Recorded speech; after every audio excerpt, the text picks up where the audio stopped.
Bulletin में खुशामदीद आगाज़ करेंगे एबटाबाद से आने वाली बड़ी खबर से, जहां धमतोड़ के इलाके में स्कूल जाने के लिए दरिया पार करने वाले 10 तलबा चेयर लिफ्ट खराब होने पर फंस गए हैं। तलबा 5 से 600 फीट की बुलंदी पर 1.5 घंटे तक फंसे रहे, जिन्हें मकामी अफराद, लिफ्ट ऑपरेटर और रेस्क्यू की मदद से 1.5 घंटे की कोशिश के बाद बाहिफाजत निकाल लिया गया है। आतिफ कयूम की रिपोर्ट देखिए।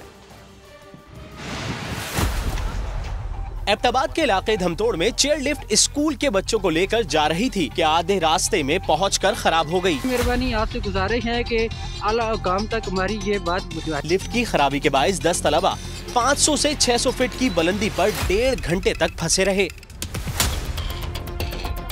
सबर। जिला इंतजामिया और पुलिस के बरवक्त ना पहुंचने पर मकामी अफराद और लिफ्ट ऑपरेटर ने रेस्क्यू की मदद से लिफ्ट ठीक करके बच्चों को बाहिफाजत निकाल लिया। रेस्क्यू वाले असा कड़े ए टाइम से ना पहुंचन बच्चे असी यहाँ परेशान हैं। इना बड़ी हिम्मत नाल असा कड़े जी।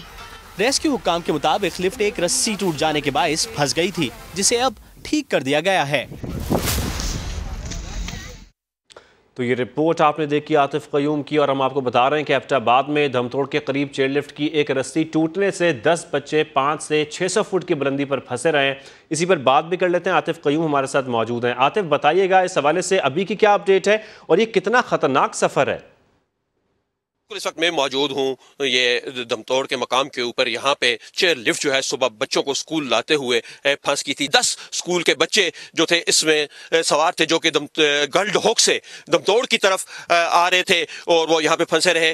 और रेस्क्यू की टीमें यहाँ पे पहुंची। मुकामी अफराद और चेयर लिफ्ट के जो यहाँ पे मालिकान थे, उन्होंने मिलकर इन बच्चों को वहां से निकाला है।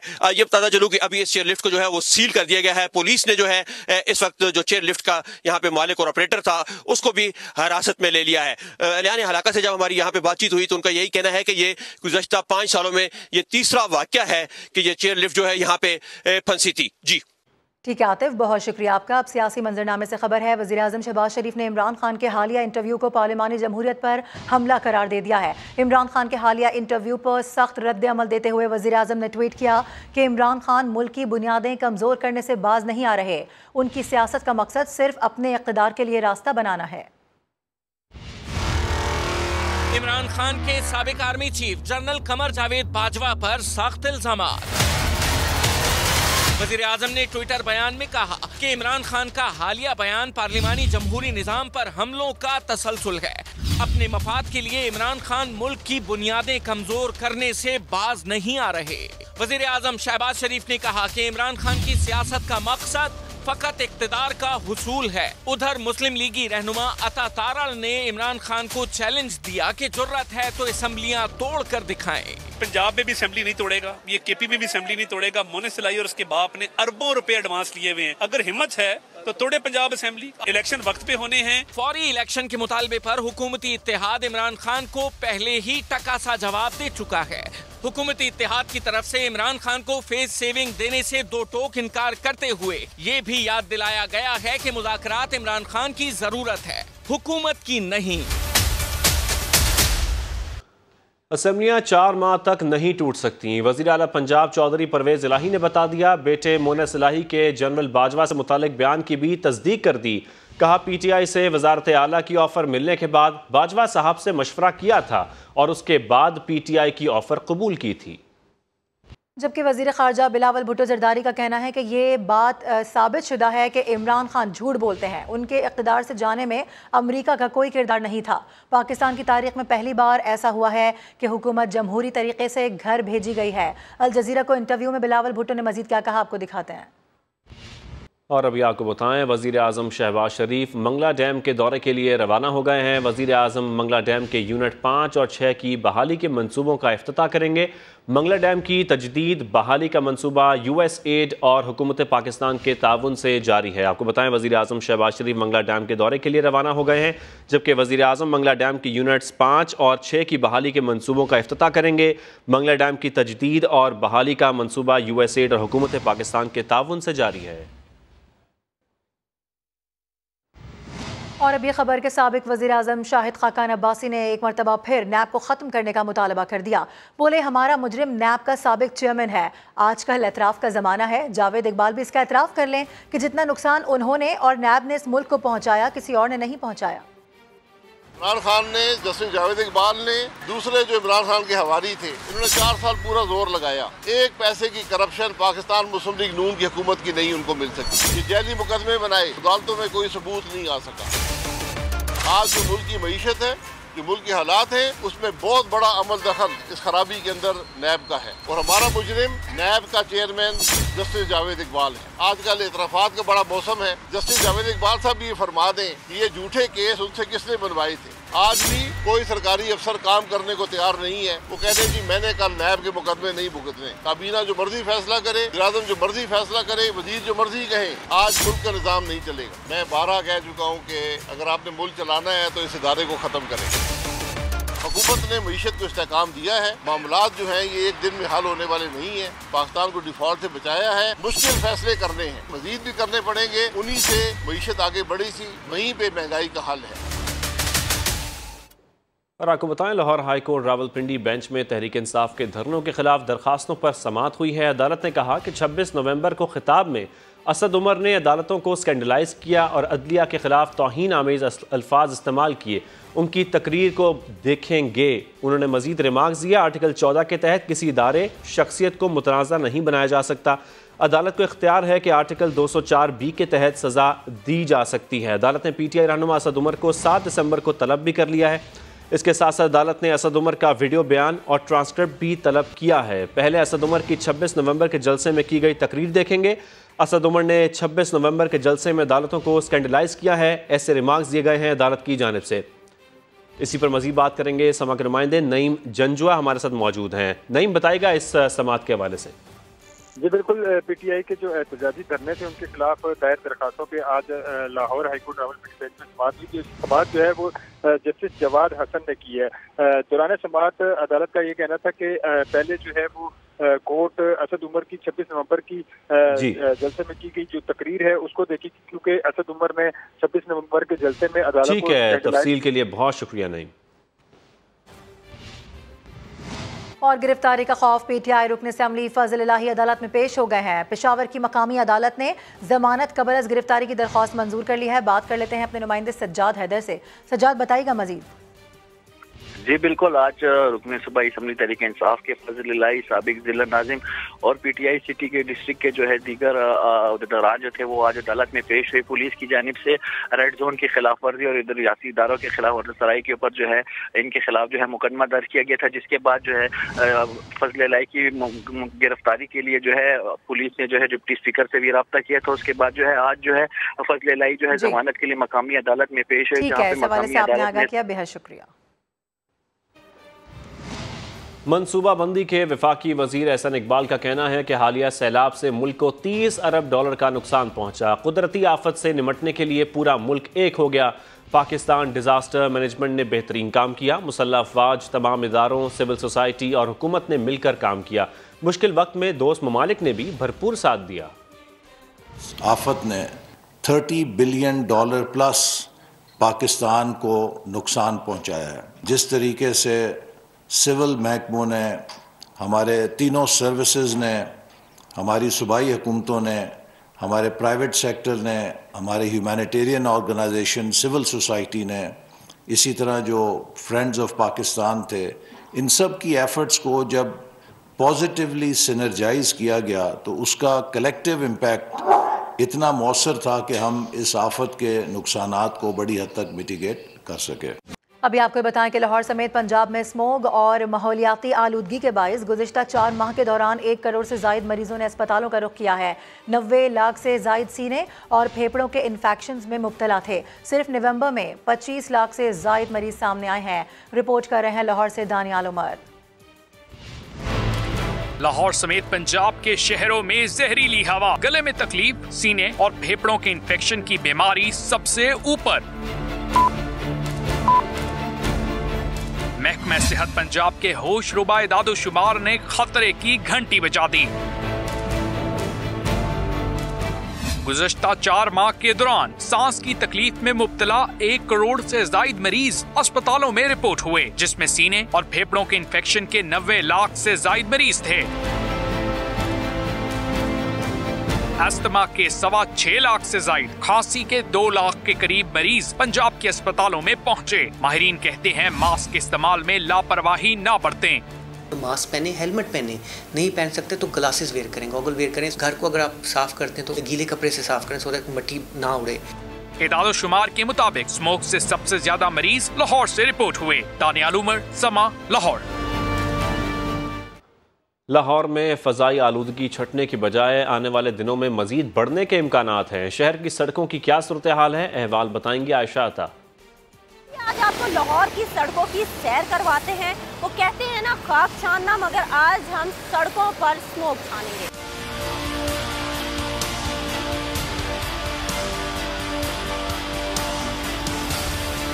ये लाहौर की मारूफ शाहराह फिरोजपुर रोड है, जहां दूर दूर तक आपको आलूदगी के गहरे बादल दिखाई देंगे।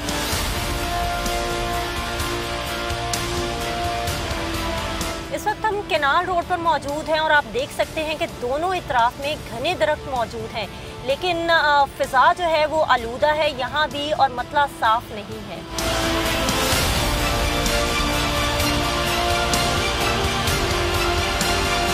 और अभी हम लोग मौजूद हैं मुल्तान रोड पर। स्मोक नुमा फोग ने यहाँ भी मंजर धुंधला दिए हैं, दूर दूर तक कुछ भी दिखाई नहीं दे रहा।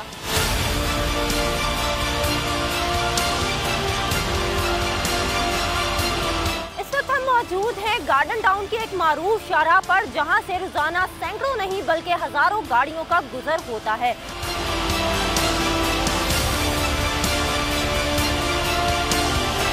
ये इस वक्त जो रोड आप देख रहे हैं ये डिफेंस का इलाका है। यहाँ पर कुशादा सड़कें हैं, इमारतें कम हैं, आबादी जो है वो ज़्यादा नहीं है। यही वजह है कि सड़कों के ऊपर आपको स्मोक जो है वो बहुत ज़्यादा दिखाई देगी और आसमान भी नीले की बजाय जो है वो सफ़ेद दिखाई देगा। आगे बढ़ेंगे। रहीम यार खान में 16 रोज़ कबल अगवा किए गए 2 पहलवानों को कच्चे के इलाके से बाजियाब करा लिया गया है। पुलिस के मुताबिक गन्ने की फसल में डाकुओं की मौजूदगी पर कार्रवाई की गई तो डाकुओं ने पुलिस पार्टी पर फायरिंग कर दी। 2 तरफा फायरिंग के तबादले के बाद कार्रवाई के दौरान 16 रोज़ कबल अगवा किए गए 2 पहलवानों को बाजियाब करवा लिया गया है, जबकि मुलजिमान अंधेरे का फ़ायदा उठाते हुए फरार हो गए।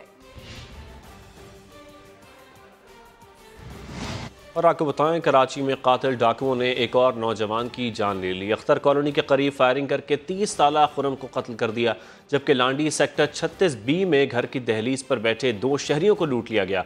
दोनों वारदातों की CCTV फुटेज सामने आ गई है। ज़ीशान मुगल की रिपोर्ट में देखिए। शहर कायद में खूनी लुटेरों ने एक और शहरी की जान ले ली। अख्तर कॉलोनी में मिल्क शॉप पर लूटमार के दौरान डाकुओं ने शहरी खुर्रम को गोलियां मार दी। मकतूल 3 बच्चों का बाप था, मिल्क शॉप में ही काम करता था। बाइक किसी से छीन कर आए थे तो अगर यहीं से गुजर रहे थे तो बाइक की तरफ आ गए तो दिल पे फायर मारा और उनको मतलब जख्मी किया तो उनकी जान चली गई। बहुत जालिम ज़माना है, लोग पैसों के पीछे एक इंसान की जान ले लेते हैं, इंसान की जान को अहमियत नहीं देते। बड़े अफसोस की बात है। वाक़े की CCTV फुटेज भी समा को मौसूल हो गई, जिसमें देखा जा सकता है कि मुल्जिमान ने फायरिंग की और छीना झपटी करते हुए फरार हो गए। 2 लड़के थे और एक ने हिट किया और दोनों भाग गए। कुछ छीना था, उन्होंने क्या छीना था? बस जो सामान था मारने के बाद जो सामने नजर आया वो लेके चले। पुलिस ने 9mm पिस्तौल के 2 खोल तहवील में लेकर CCTV फुटेज की मदद से मुल्जिमान की तलाश शुरू कर दी। दूसरी जानिब लांडी 36B में मोटरसाइकिल सवार डाकुओं ने घर की दहलीज पर बैठे 2 शहरियों को 3 डाकुओं ने लूट लिया। वाक़े की CCTV फुटेज सामने आ गई, मगर पुलिस मुल्जिमान को तलाश न कर सकी। कैमरामैन मोहम्मद रिजवान के साथ ज़ीशान मुगल, समा, कराची।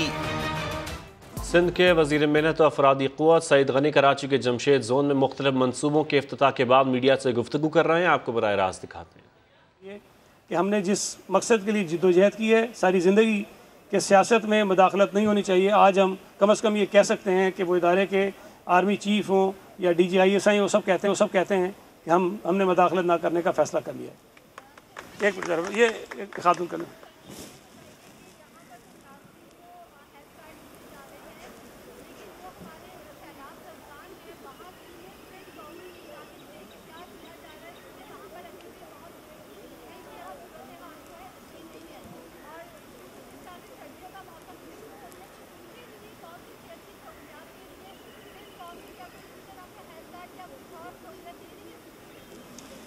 देखें, जो सैलाब मुतासरीन हैं बिलाशुबा उनके बहुत सारे मसाइल हैं और हकीकतन उनको बहुत सख्त हालात का सामना करना पड़ा है पिछले काफ़ी महीनों से। और ये कुदरती आफत थी जिसका कंट्रोल ना मेरे हाथ में था, ना आपके हाथ में था, ना हुकूमत के हाथ में था।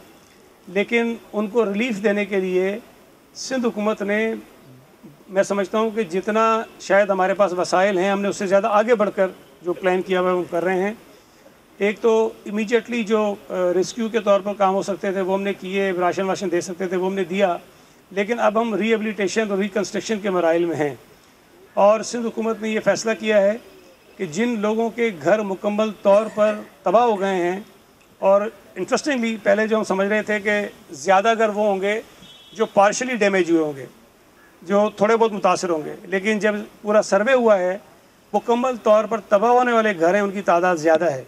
तो सिंध हुकूमत सियासी जमातों के साथ बातचीत बुरी बात नहीं है, सईद गनी इस वक्त बातचीत कर रहे हैं।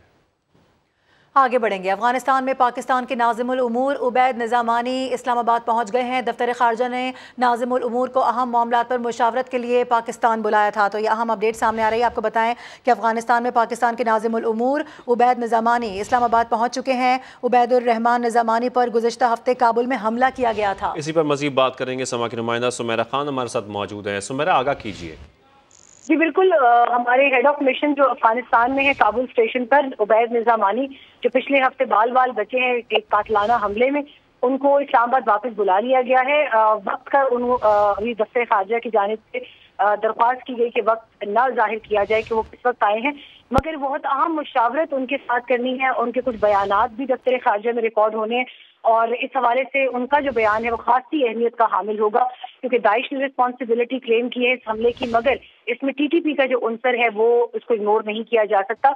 और उनको आर्जी तौर पर बुलाया गया है। तमाम मुशावरत मुकम्मल होने के बाद, सेक्रेटरी खारजा से मिलने के बाद, स्पोक्स पर्सन और तमाम जितने भी अहम ऑफिशियल्स हैं वो वापस काबुल जाएंगे और गालिबन अगले हफ्ते उनको वापस। ठीक है सुमेरा खान, बहुत शुक्रिया तफसील के लिए।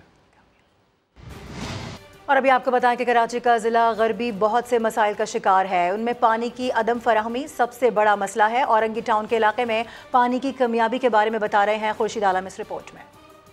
इस वक्त मौजूद हूँ ज़िला गरबी के इलाके Orangi town sector 14 Shah Khalid colony में, जहाँ के मकीन तवील अरसे से पानी की किल्लत का शिकार हैं।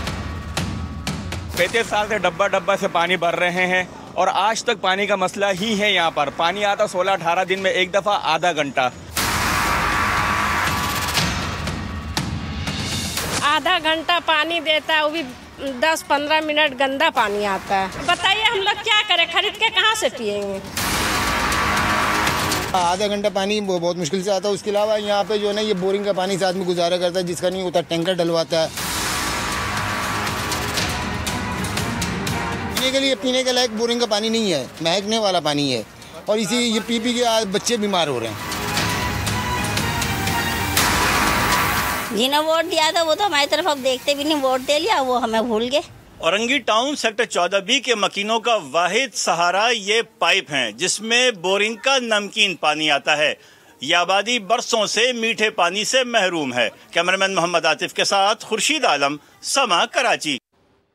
अब आपको बताएं, कब्रिस्तान में लोग उमूमन अपने मुर्दों की तदफीन या प्यारों की कब्र पर फातिहा पढ़ने के लिए जाते हैं, लेकिन रावलपिंडी में एक ऐसा कब्रिस्तान भी है जहां ऊपर कब्रें और नीचे गारों की सूरत में घर बने हुए हैं।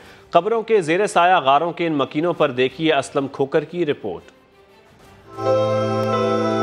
घरों की छतों पर कब्रिस्तान और कब्रों के नीचे जिंदा इंसान। जो कभी सुना नहीं वो देखने के लिए चलते हैं रावलपिंडी के इलाके ढोक हसू।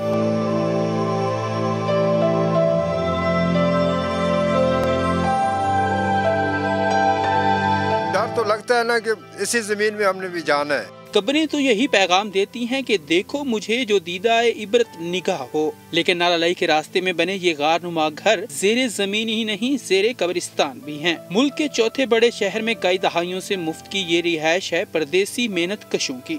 कुछ एबटाबाद के लोग हैं, कुछ हरीपुर के हैं और कुछ टेक्सला के हैं, और तकरीबन ये 30-35 साल से इधर रह रहे हैं, और ये बहुत गरीब लोग हैं। पहले वाले चले जाते हैं, फिर और कोई आ जाते हैं। ये नीचे नाले के पास रह रहे हैं, नाले की जगह।